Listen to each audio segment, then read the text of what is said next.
The most important principle is relevance, and relevance is who are you looking to target, what are their problem, and are you speaking to that problem and positioning yourself as that help.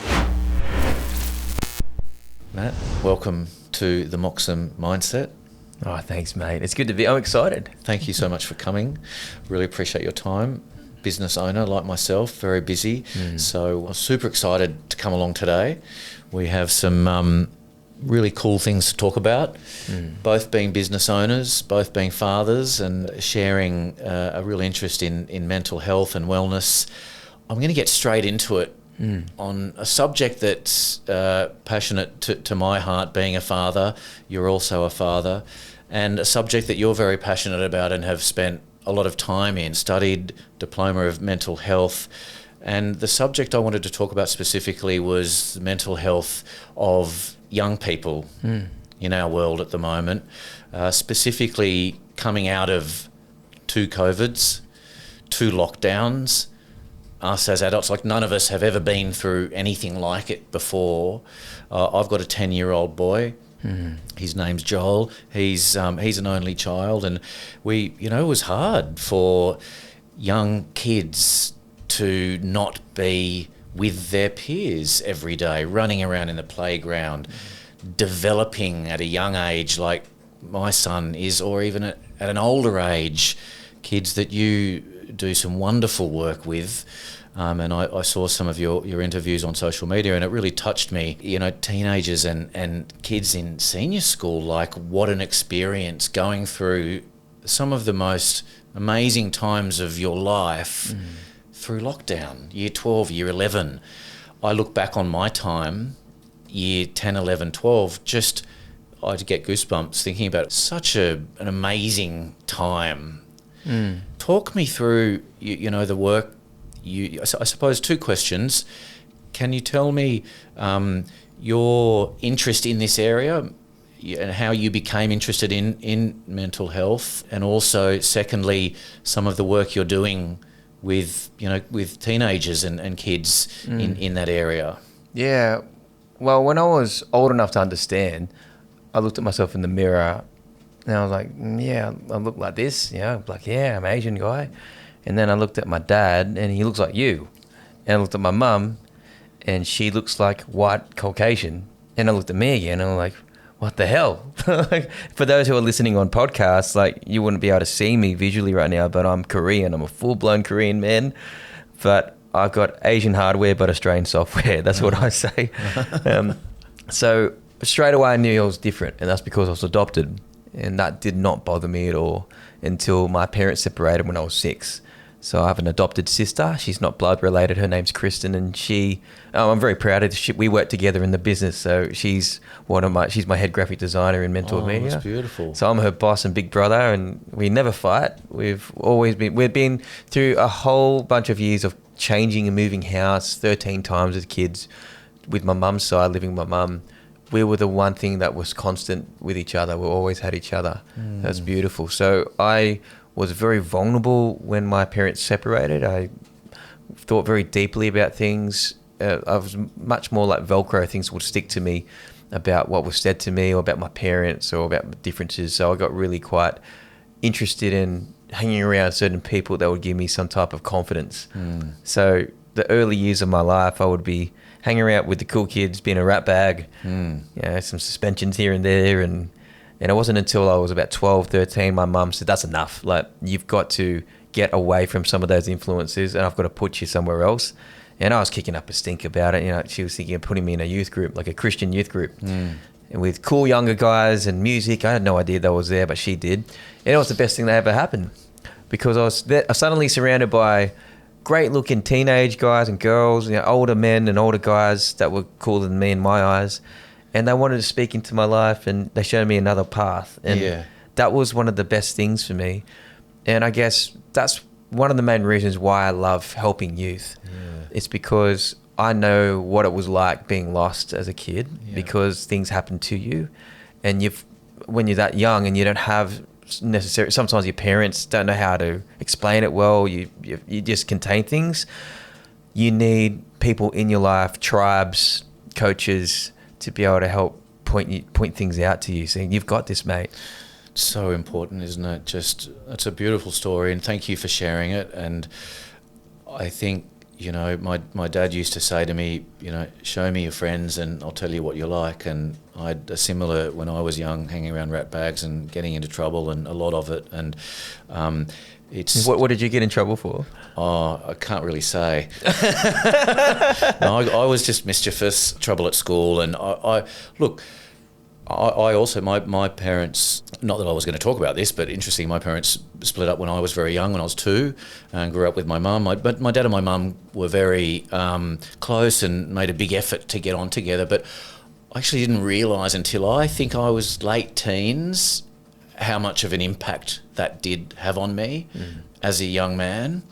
As close to my dad as I was, a wonderful relationship, and still today, it's super close, but I think just growing up in that environment in a single parent household, I think had an impact on me. But I actually think it's also was what it created the man that I am. Yeah. And it's one of my superpowers, and it's created me at 49 to be on the journey that I have been for many years. So yes, we share similar sort of deep interest in, you know, in belonging and finding ourselves and our purpose. So that's a bit about my youth as well. But tell me a little bit about the work that you have done with the youth, and you have a business that is about to unleash in that area, which is super exciting. And tell us a little bit about the work that you have done and some observations that you've seen, maybe some advice for parents and for kids. Like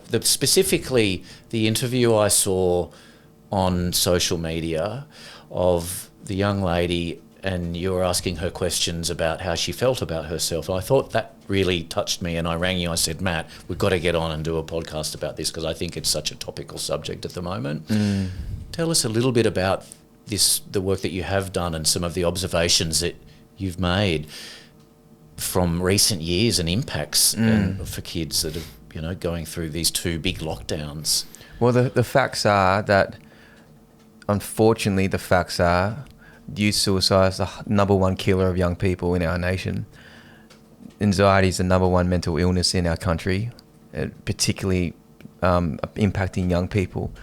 And a large part of that, and people blame social media, but that's just a tool. Like that's just and it's an unmanaged tool, by the way. Like you don't hand car keys to somebody where they're doing their license, you know, their L's. But yeah, we expect people to have self-control of these things. It's a tough world for young people. And during the whole pandemic, they were the forgotten people. They were in and out of school, not seeing, out of their routines. And their parents had to be teachers as well at home, making sure they're checking up on their class. It was a nightmare. But for a young person, what they think of themselves is the most important thing. Is if someone says to you, Jeff, you're smart, but you don't think you're smart, whose voice really impacts you the most? Yours. So beautiful girls who people tell them, you know, you're beautiful, and they don't believe that, and they develop some terrible habit that comes from a belief. There's a book called The Biology of Belief, and it's by Dr. Barry Lipton, and he says that belief is one of the most powerful things that can actually harm you or destroy you. So take an example of, if you think that you're obese all the time, your actions are going to eventually lead you to the extreme of not eating. And that action would be just as dangerous as a poison. And that's a belief. So for me, you can look at children's behavior. That's surface level. Got to get to the belief. Change people's beliefs, you change their behavior, but you can only change their belief over time, I believe, by through environments, through role models, and through gamification, by putting them in situations where they can see for themselves, this is good or this is better. Belief is it is so powerful, isn't it? It's funny, you bring this up today. I'm reading a book called Change Your Paradigm, Change Your Life, and it's all about belief and it's all about self-image. And I'm just fascinated by the subject, and it talks a lot about that exact subject. And we, as in the world of nature that we are in, we are, apart from animals, it's one of the big differences that we have as humans, of the benefits and blessings that we have, is that we can control, you know, our outcomes, and it all comes down to belief. And one of the things, interestingly, it talks about, we talk about this at home, is it's repetition of, and that's where affirmations and all of that sort of thing come in. And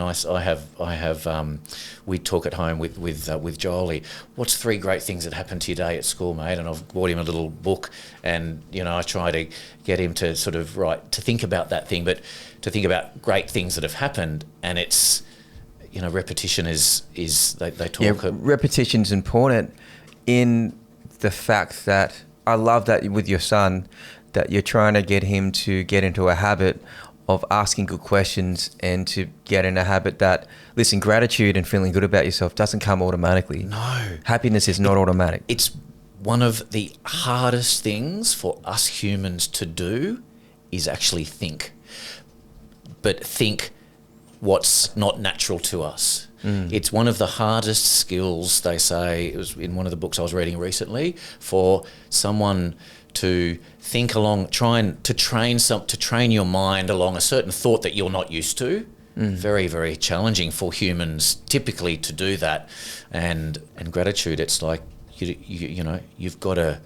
It's something you've got to be doing all the time. Well, that's exactly reminding yourself. That's exactly why I'm doing what I'm doing, I guess, with Social Kung Fu, which is coming out next year. And I just sold my youth business at the beginning of the year, the Green Room. 8 years I had the Green Room, and that mentored hundreds of youth. Can we talk a little bit about the Green Room? Yeah, it's a beautiful part of my life, and I started it with my wife, and she's a qualified school teacher, marine biologist, and myself, I was in touring musician and speaker, and we combined our skills together. And just together. to interrupt there, for the listeners, I'm not just a touring musician, but plays guitar with Jimmy Barnes. Just a little side note. I played a few gigs, and played with some great peeps. And man, it's such a hard industry, and I commend anyone who's done well in it. Yeah. But I thought I remember seeing you on things. social media. Sorry, when we first met, and I was like, oh, is that real? Like, oh my God, I didn't know that about Matt. And you're just absolutely going off on your guitar. It was beautiful. Sorry to interrupt.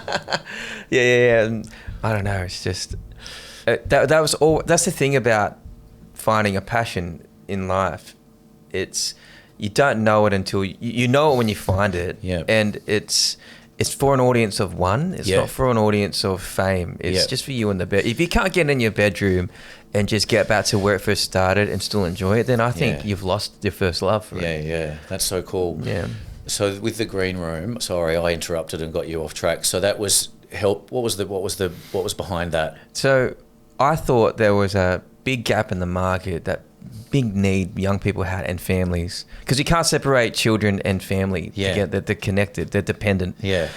So music, academic, and life coaching. That was the idea. Yeah. And because music did so much for me, it's like a sport. You can do it recreationally or you can do it professionally, but we offered both domains, tailored tuition, academic. So schools got academic pressures. So we wanted to help with qualified school teachers to help them tutor them and mentor them. And life coaching, which just worked with psychologists and counselors, but we would be a professional, I guess, big brother or big sister to people. Yeah. But there was a undertone of mentoring through every one of our services. Yeah. And that was all through questioning. Let's just make sure we check in and we ask questions outside of the topic of guitar or outside the topic of maths. Oh, that's so cool. Because it's like our workforce, and we'll get into it later, I guess, is like, it's just not one. We're so multifaceted as people. We're not just workers, and we're not just a brain, and we're not just an atom. We're thinkers, we're doers, we're soul. Yeah. So I treated it like that. Yeah. And I think that's what we have to think about when we want to change people. Yeah. Kids need scripts, routines, and a role model. If you just have one without the others, it becomes an abstract idea. It's like, oh, I think I know what a good person is, and they turn to movies, and these people in movies aren't real. Yeah, and social media. media. I was with my son this morning. He was talking. I think he meant to say possum, but he said raccoon. He said, "Man, you watch way too many YouTubers in America." Oh man, it's real. And it is real, and especially through lockdown. Wow, like just that management of screen time. Anyway, that's another subject. Tell me, diploma of mental health, what was your biggest takeaway from those studies? Something that I'd actually love to do. I think there's so many uses for that sort of knowledge in being a business owner, being a father. Tell me a bit about that and what you loved about that and maybe what you learnt, a couple of key takeaways. I'm not a very academic guy. Me neither. I didn't get an ATAR or an A, whatever they used to call it, HSC. Yeah. Because I just was like, this isn't, whatever's not relevant to my real life, I'm like, see you later. Yeah. So I wagged the last exam. It was terrible. But look at me now. But the idea is, when I was doing guitar lessons I was supporting myself through touring by teaching guitar, and being a naturally curious person, I would find myself in conversations which I was underqualified for, but I really wanted to help.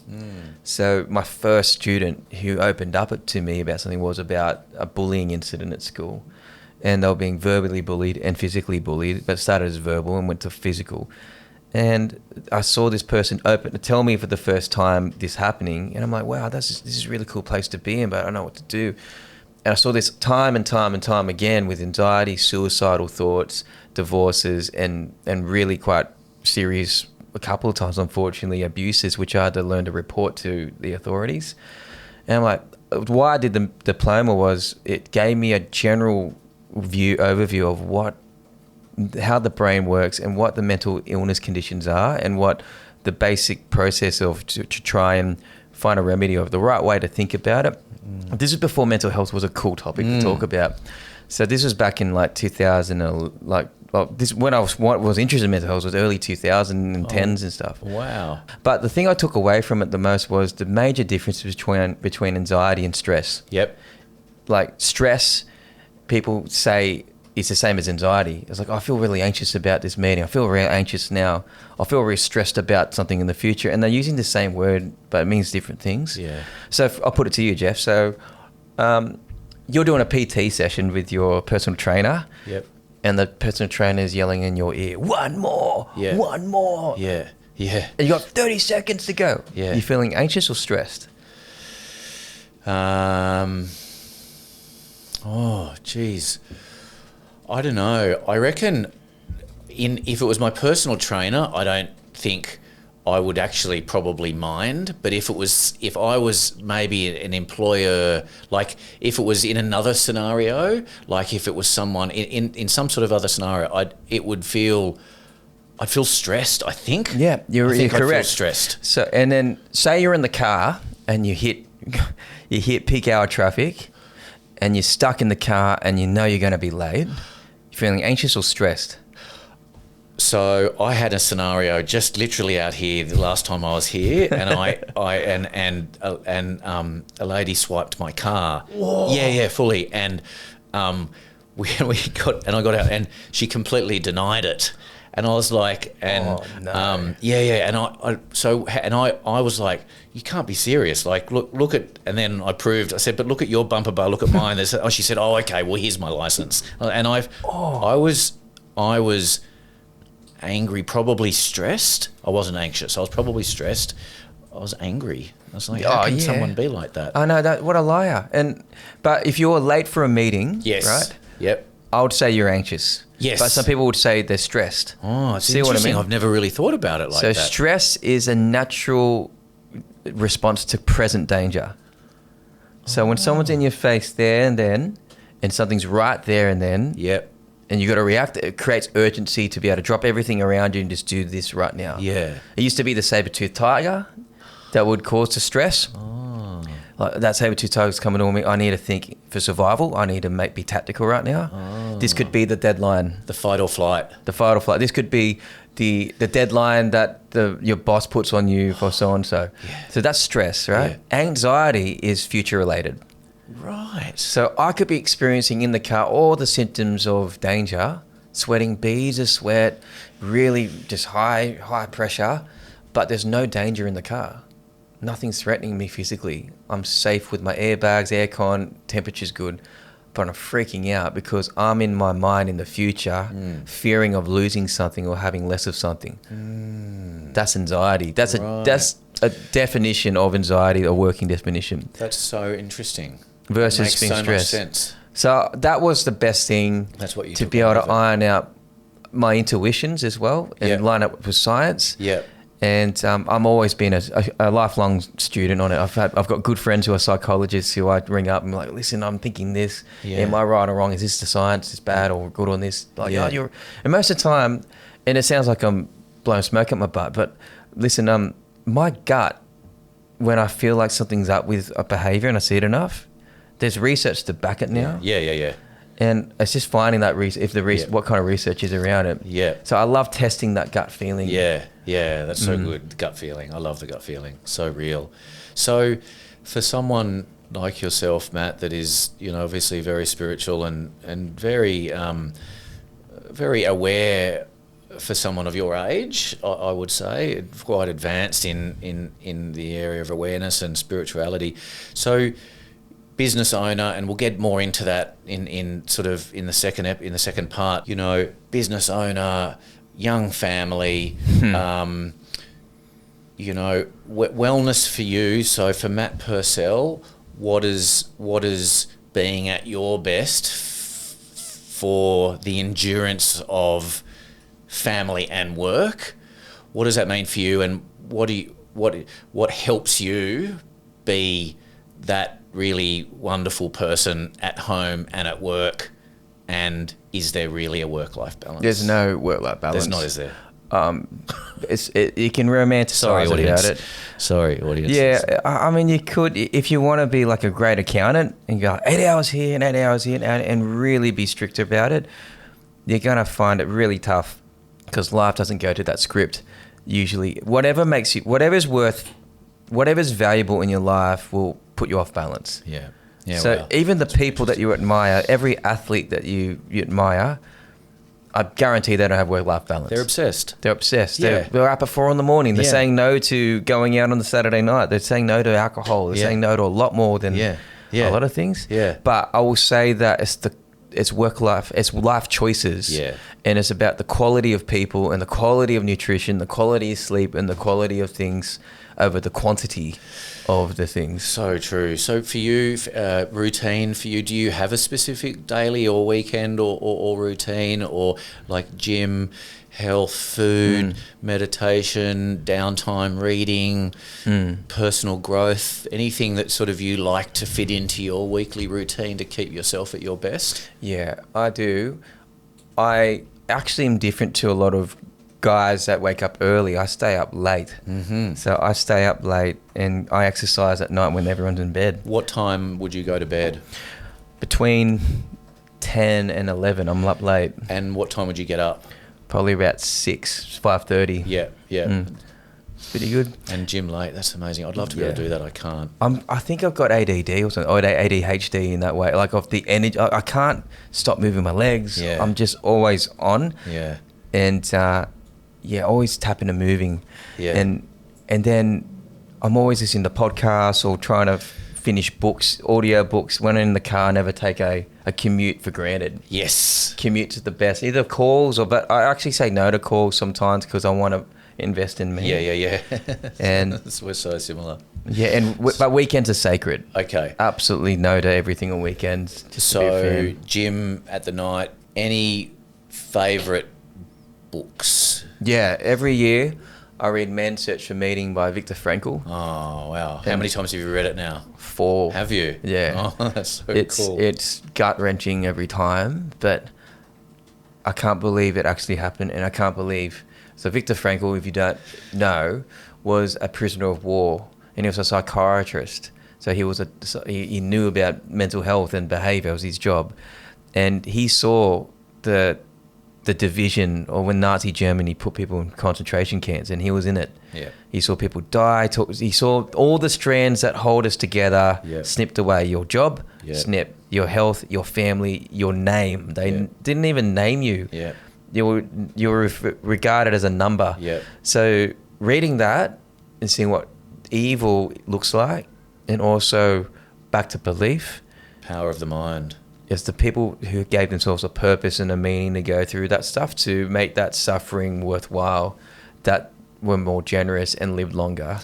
And for me, that's what I want to maintain, is that, I guess, constant check on people's belief around me and my belief in myself. Yeah. Because I believe in myself, and I want to be around people who believe in something too. Because if you can identify, if you get a lens of belief and you can look at behavior and be like, okay, they believe this because of their action. Yep. Or not the other way around. Yeah. You know, where you can, if you don't know what your belief is, just look at your actions for a week. And they reveal your current beliefs. And that's very convicting for all of us. Yeah. Because you could say, I believe this with your words, but if someone vlogged your life. Yeah. That's brilliant. Man, awesome. What a great part one. We're going to have a short break, and we'll be back for part two. I'm going to talk a few things, business, recruitment, and along the world of being a business owner. Yeah, great. Thanks, Jeff. Thanks, mate. Maddie, welcome back. Part two. Yeah, I'm loving it. That was so much good. fun. That was good. We've both learned a bit about each other, which is really cool. So, another subject of joint interest, being a business owner. So, Mentored Media, you have a couple of other businesses. Tell me and tell the audience about what you do, firstly, and then I'll follow with some other questions. Yeah, well, business owners, I mean, when you've got a business, you really need to market. And the idea of marketing for me is you want to build trust and authority. So when you have trust and authority, you become their guide. And someone's guide, we all have a guide in our minds for every topic of area we can think about. If it's commercial real estate, I need to find who's the guide I can go to, who has got the skills and has the empathy. And that's what Mentored Media does.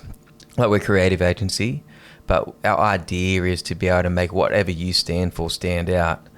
And it's through trying to position you as the guide. Yes. And the trusted advisor. The trusted advisor, because it's long term, it's a relationship.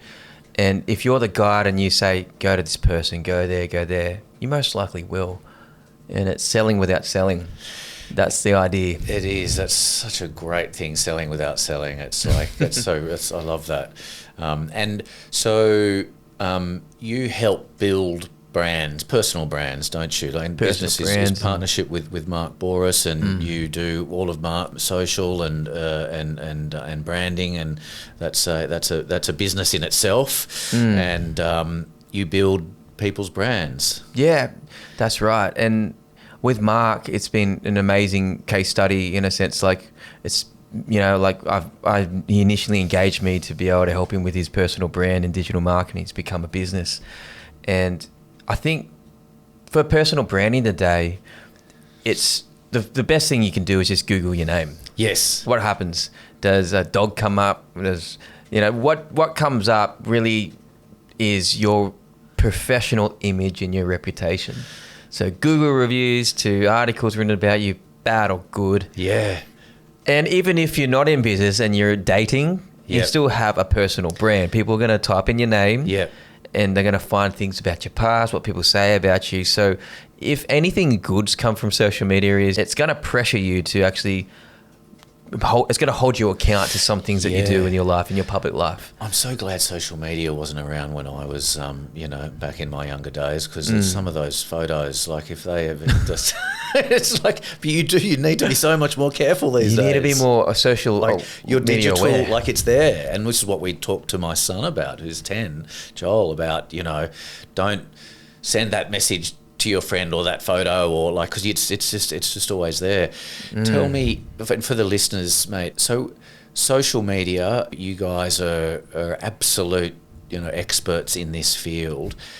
It's been a big journey for me, really going out on a limb 3 years ago into massive uncomfortable zone for me. But what started it for me is I lost a piece of business. I said in the session last week, I lost a piece of business because their digital profile was better than mine. They only had a YouTube video up, but I had nothing. And I was like, that's it? It was a listing I really, really wanted.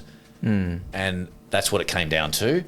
And that's it. I'm going out and I'm going to have the best personal brand digitally in commercial. That's my goal. And you guys are wonderfully helping me with that. But typically in commercial, there's a lot of residential agents that are very into it. And typically in commercial, it's not really something that's done a lot. What is, look, for commercial agents, for anyone wanting to get out into the world of social media for business purposes, for wanting to start creating a bit of a brand, they don't have a budget to engage someone to do it. They've got some good content that they might be able to use in what they're doing day to day. What is some basic tips that you could give for people wanting to start out with a bit of a presence on social media? Yeah, that's a great question. So particularly, let's get really niche. Let's talk about real estate agents and commercial real estate. Let's just talk about that as an example. Yeah. I want those people to think about the 3 most common customers that come across their desk. Yep. And I mean the variety. There might be age, there might be income related, and their goals. I want you to get really clear on what they want. Where do they live typically? If you had to personify that person, what kind of clothes, what kind of car, what kind of lifestyle does that person have? Then look at what type of problem are they trying to solve. So look at, is there a problem like time? Is there a problem like I don't know what to do with my money, or whatever that problem is? Then I'm trying to set you up here to think like you've got to be that guide that presents exactly what their thoughts are to them on a social media, through social media content. That's one way you can do it. You're providing you're providing solutions to them. Yeah, without just giving them answers. It's actually, have you ever been in a conversation where someone says something that you're thinking in such a way, it's almost like read your mind, they've read your mail. Yeah. That's what I think good guides do. Yes. They state the obvious in their own persona, which shows, one, you know what you're talking about, because you wouldn't know how to say that unless you're in tune. And it's like their problem, and like, I'm just here to help. So it's like not going up to the person at the bar and going, hey, let's go out. It's, hey, what are you doing here? Yeah. That's what social media is about, is like creating. You can't just go in for the kill. Yeah. And I see a lot of flash on real estate agents. Trends are going to be everywhere. And if it's a trend-driven person, I like some trends. You got to be on trend, but the most important principle is relevance. And relevance is, who are you looking to target? What are their problem? And are you speaking to that problem and positioning yourself as that help? Through with all the trends, that's what I believe that needs to remain. That's so cool. What I like most about it is it's the greatest warm relationship builder. The whole reason I started this podcast, it's something that it's just a subject, mindset, all this sort of thing I'm so interested in. And I would like people who are interested in doing business with me, I would like them to know that I'm interested in this sort of thing, because I think it's important for, you're going to get into business with someone, you're going to engage someone. I think you want to know what they're about, what their interests are. I think it's the greatest bio for someone to be able to get online and suss someone out. It is before they're engaged. Having a strong personal brand is better than any business card. Oh man, it's the best bio that you can get, for sure. I've had some clients recently. It's had a couple of instances, and great. Hadn't met these people before, and I'd always ask the question, "How did you come in contact with me?" And one of them said, "Look, I saw some of the videos that you've done, and really liked them, and I felt like that we could connect well together." Another one was quite specifically, I remembered, "Oh, look, I'll send you some information." I said, "Oh, no, you don't need to. I've totally sussed you out online." Like, brilliant. So good and so powerful. And I think, I'm keen to do more and more of it. It's been, for the listeners out there, it's been very powerful for me and for my business. Talking a little bit more about being a business owner, your staff seem to love working here, and it's got a really cool vibe and energy about it. You're a young business owner. Tell me a little bit about what you do to create the culture that you have here at Mentored Media. I think good staff sometimes are made, not found. And what I mean by that is that throughout my whole 10 years of being in business, throughout businesses, I've had 80-90% of my team I've loved working with, and they've loved working with me. And I think it's largely to do with the fact that I believe that you've got to just be good enough at your skill. And that's so controversial to hear, because you do need experts, you do need specialists. But I do believe that if you don't have the right personality and fit for your culture, the most talented person can actually destroy the whole operation. Wow. So if you've got, I learned this from back in the old days when I first started. I hired the most talented person I could find and paid them very well, but they had an ego the size of the Came room. with baggage. And they wouldn't rock up on time. Didn't want to do things on their own terms. They wouldn't be a team player, and straight away they were out the door. Yeah. So I was like, oh my gosh, I can't believe that. But I've found that when I've interviewed people, I'm looking for that teachable spirit. Yeah. And that life of wanting to learn and wanting to be friendly, and then seeing if they can actually get stuff done with that is important. Yeah. But I'm happy to take someone who's like a 6 out of 10 at doing something, Yeah. and now I can get them to an 8. And especially if I know the work only requires an 8 or Yes. 7. It's a long-term game, isn't it? And I have had a very similar experience, and I've had a big business, 2 offices, a lot of people, made a lot of hiring mistakes. Now I've got a very small business, got a really, really great team, and I have also found that experience. One of my star employees, Sam, came to me green to commercial real estate, but the greatest attitude and hard work, lovely, lovely guy. Every client he has is a 10 out of 10. And I've really been able to coach him with the skills, but he had the right character.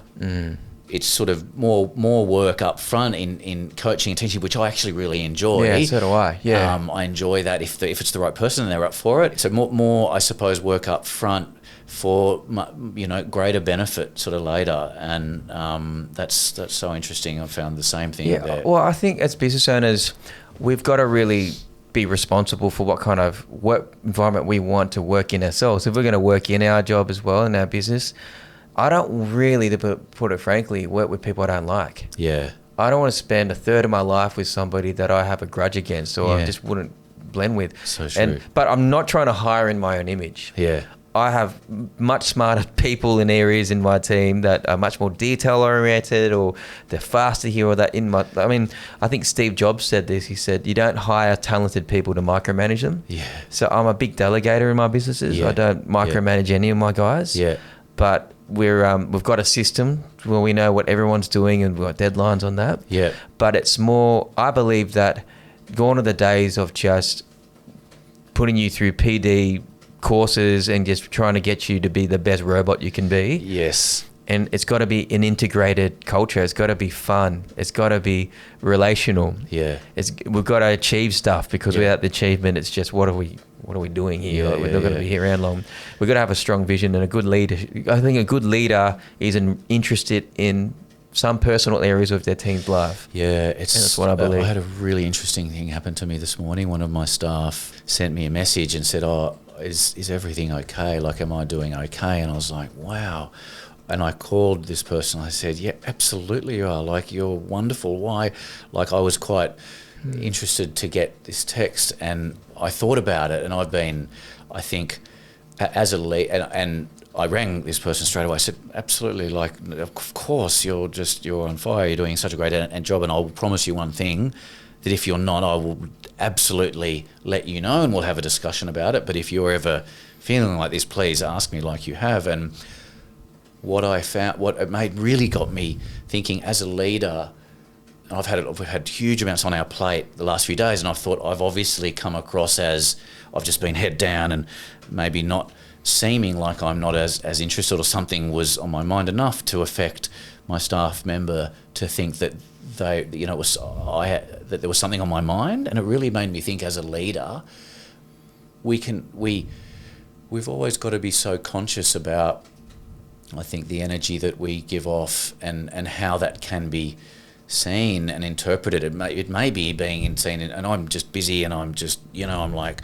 I've been really tired this week, and I probably have been a bit short not in like just, oh yeah, I'm just doing this, or blah, blah, blah, blah. And maybe that has been taken the wrong way, and just was really interesting experience. Yeah, it is like that. I think it's same with family and friends who are familiar with the pattern. If the pattern changes, some people take it upon themselves, and it's good that that person did that. They were like, oh, I'm just checking that the behaviour change wasn't related to what I've done. Yeah. And I think that's... Because I haven't felt any different. Yeah. I felt like I'm my normal, like, excited and positive self, but obviously I wasn't coming across that way because I've made this person feel that way. It was really like, wow. I think there's I say this to some of my guys, that it's a shame the attitude a lot of employees have toward their employers across the country in general. I'm just speaking very generally. Yep. I've never really seen mainstream media, good bosses being praised. It's always been ask, Yeah. or bad. But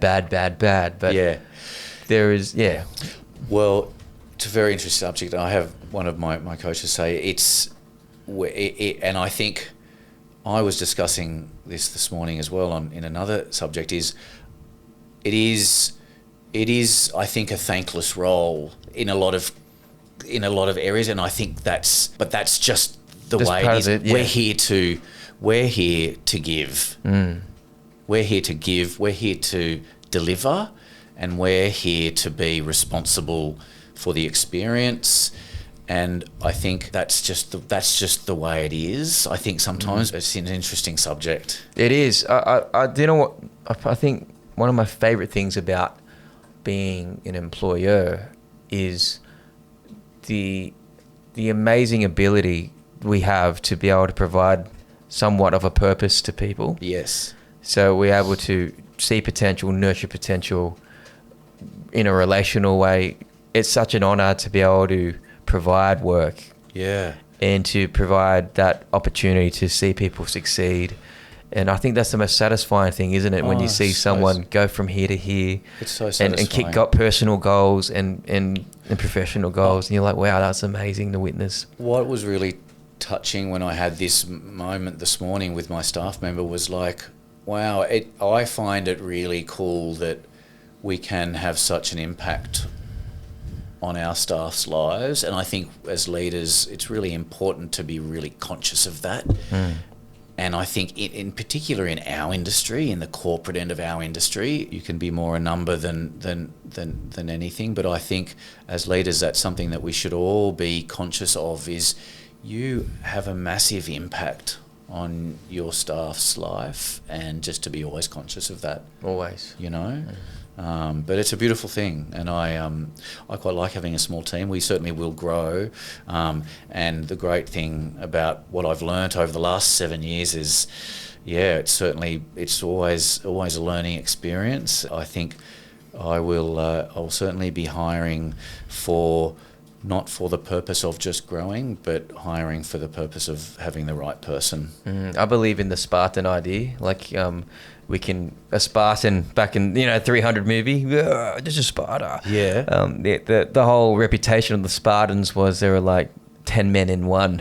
Right. Very capable. Yeah. Formidable. Yeah. And I believe small teams can be like that. Our team are world class. Yeah. And I believe now if we want to grow, I'd rather get to a certain number but multiply somewhere else and keep that same size, because once you go beyond a certain number, like you said, it becomes more regimented. And if you don't know people by name, and the culture changes and patterns can change. I love finding when people are like really, really enjoying their role, and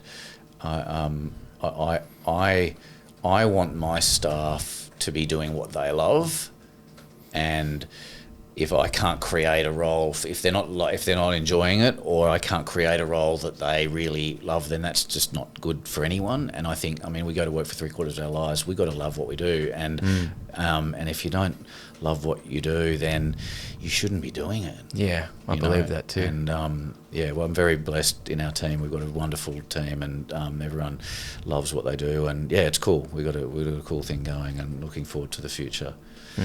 So Matt, can I ask you sort of 2 questions in closing? Do you have a philosophy on life?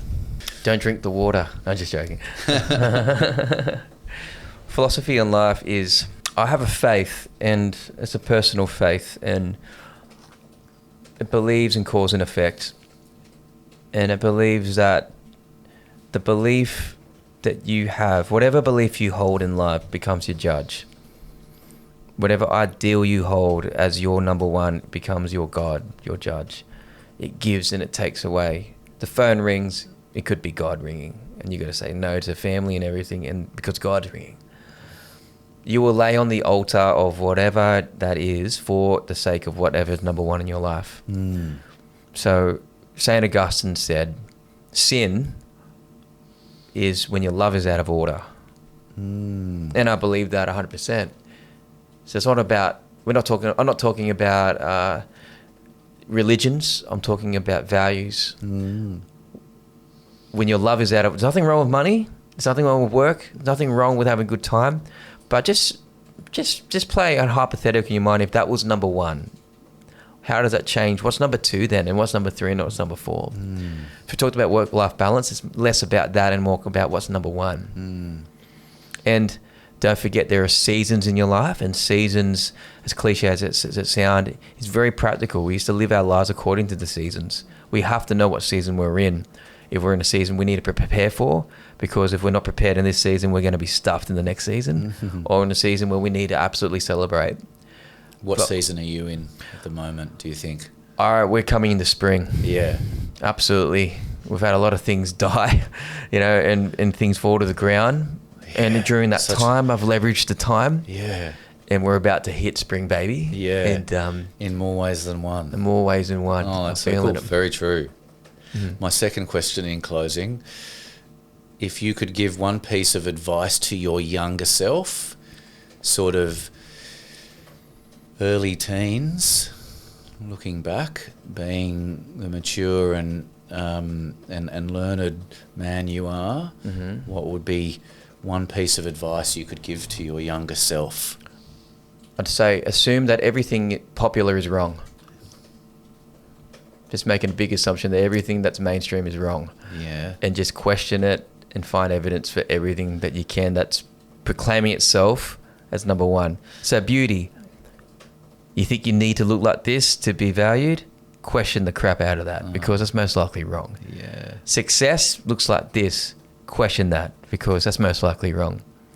So it's just, if I could just tell my younger self, just have a healthy dose of paranoia toward what is mainstream in the behavior of what success looks like, and just come to your own conclusion based on the evidence. Is it really true? Is it really true this? Is it really true that? Yeah. Are there people that are successful that aren't rich? Wow. Are there people that are beautiful that aren't supermodels? Yeah. So cool, man. Thank you so much for your time today. That was fun, Jeff. It's fun. Thank you so much for your time, and you're a busy man. Really enjoyed chatting with you. Some really beautiful subjects. We've got to know each other a bit more, which is a beautiful thing. And thanks very much. No worries. Thanks, Jeff. Cheers.